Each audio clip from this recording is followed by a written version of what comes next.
Hi everyone, welcome to Meeple Bits. I'm Ryan Novak. In Tiny Epic Galaxies, the weight of the universe is on your shoulders. You are the supreme commander of your very own galaxies, in an intergalactic war. Compete with other galactic leaders to colonize the most sought-after planets in the universe. If you can build the most powerful empire, you will claim victory of the entire cosmos.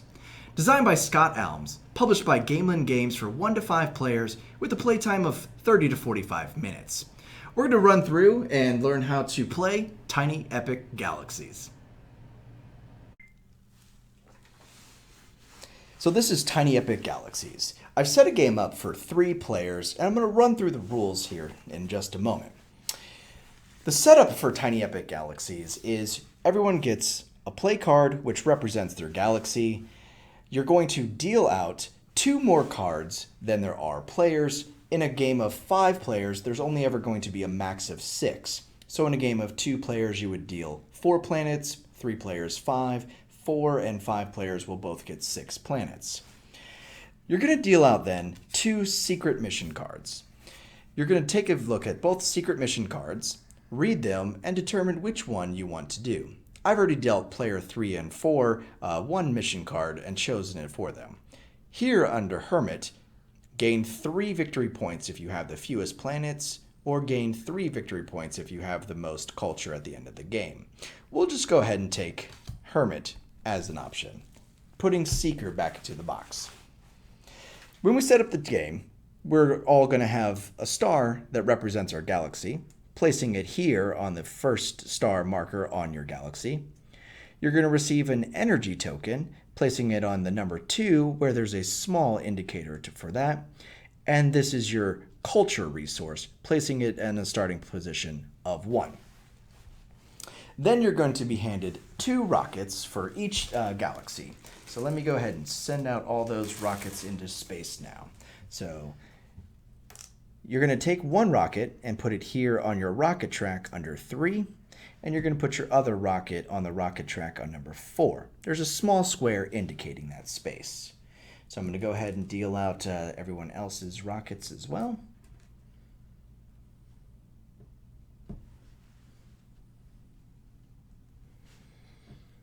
So these you'll be able to acquire as you level up your galaxy. I'll go over that in just a moment. So you start off, everyone starts off identically, starting with 2 energy, 1 culture, and 2 rockets in your galaxy to begin. Turns are played over the course of however many rounds it takes for one person to get to 21 victory points. The first to 21 is the winner. The game doesn't immediately end, so if player 1 is the first to 21 victory points, which will include points from the cards, which I'll go over in just a moment, and victory points from your galaxy. You will not score any victory points from your secret mission until the end of the game. So we're going to keep our secret mission off to the side until the game ends, trying to keep in mind that maybe we want to go for this so that we can get 3 extra victory points at the end of the game. There's also an activation bay, which will get passed around, round to round to each player. And this is where you're going to set your dice, and it also has brief instructions of how to do each of the dice action, which I'll cover in just a moment. So now that everyone is set up, let's go ahead and do a couple of rounds of Tiny Epic Galaxies and explaining the different cards that are in the planets to inhabit first. Here's one example of this planet, MJ120210. There's many different things on here, and it only takes 2 of these diplomacy dice roll to be able to colonize this planet. That's the right word, colonize. You can activate it and acquire 2 energy resources inside your galaxy, and this is worth 2 victory points. In the upper right-hand corner, this just represents the type of resource that this planet will provide if you choose to do one of the actions on it, which we'll go over as we play. So that's the setup, and let's dive right in. Everyone starts off with 4 dice on their initial roll, as indicated here inside of your galaxy. So as you level up your galaxy, you're going to be able to 1, acquire new ships, and 2, acquire more dice to roll, as well as victory points.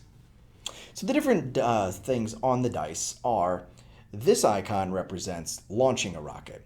You're going to need to launch a rocket into space so that you can either, 1, set it up to colonize, so going into orbit, or 2, landing on the planet, thereby activating this, I guess it's, just an action on the planet. So those are your 2 options when you launch a rocket. This culture icon is indicated to get culture if you're on a planet that produces culture. So if I'm already landed on this planet or orbiting this planet, and I've got a culture die on my roll, I can move up the resource track for culture. And the same thing goes for energy. Where's that one at? There we go. This is economy. And do we have any economy plants out there? Oddly enough, we don't. So I'm going to make a demo swap and put an economy planet out there. So these 2 icons, diplomacy and economy, are the 2 ways that you can colonize a planet. So if you have this icon rolled on your die and you have a ship orbiting that planet, you can then move it up the track by the number of die that you've rolled. So I think the best way now is to just roll the dice, see what we get, and then dive right in. Where's my other guy? There he is. Okay, so as I mentioned, we start with 4 dice, so let's see what we get. Okay, so 3 energy, and this one is your utilize colony action. This utilize colony action is for anything here inside of your galaxy. Everyone starts with the upgrade your empire, spending energy or culture. And how much you spend is represented by the next level on the track. So moving from your starting position to go up this track, you would need to spend 2 energy or 2 culture.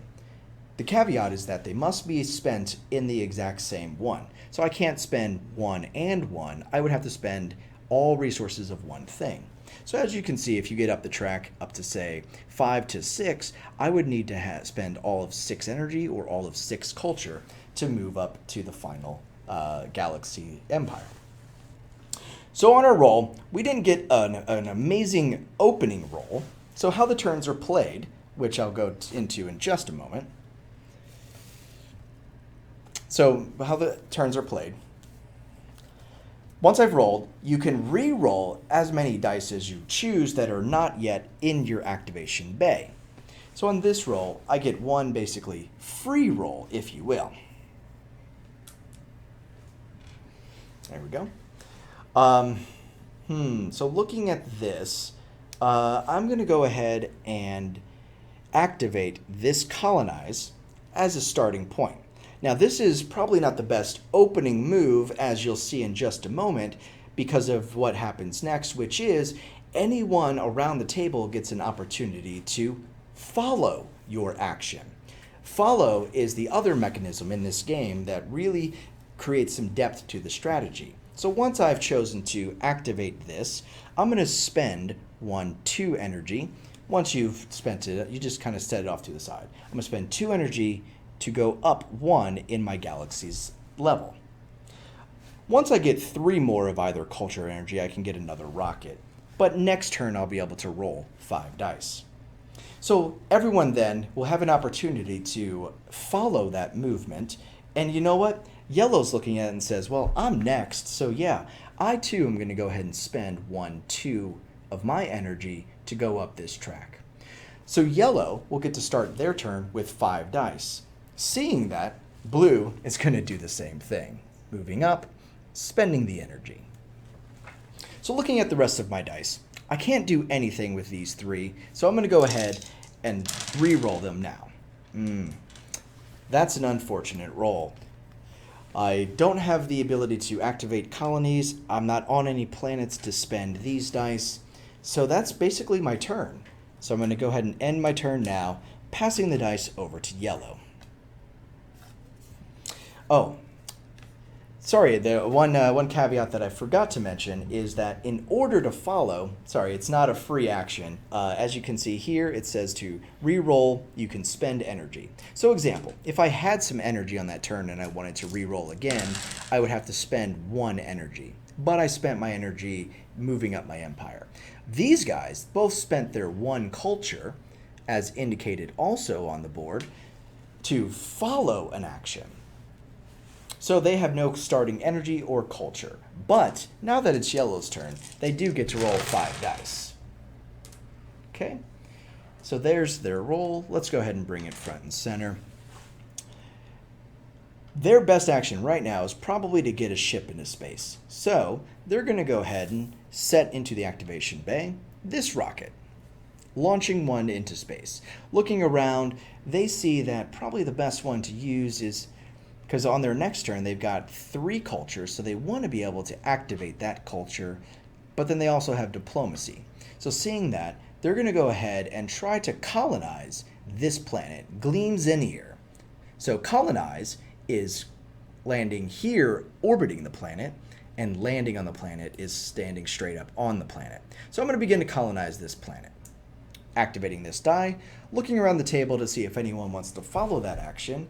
The only thing is, so starting with blue, they've already spent their culture, so they cannot follow. However, starting player green does have 1 culture, and as you saw last turn, they weren't able to get a rocket into space, so they're absolutely going to follow that action. So taking off, and they're going to go ahead and, they're going to go ahead and land on this planet. And when you land on a planet, you get to do its action indicated on the card. This one says, acquire 2 culture, all other players acquire 1. So I'll add 2 culture here, being generous and letting everyone else get back on the board. So that's their first action. The next one, going to be kind of valuable for them. You know what? They're going to go ahead and spend all 3 of these cultures because they are on, over here. I landed on the wrong planet. That's I guess I picked the wrong one. I meant to come over to this one. So, landing on the culture planet and activating the 3 culture die, yellow gets to move up 1, 2, 3 culture. Now, the only person that could follow that action would be green. But it's not going to make sense to do so because they would have to spend 1 culture just to get 1 culture. So they would have a net neutral gain. And then they've got 1 more die, which is diplomacy.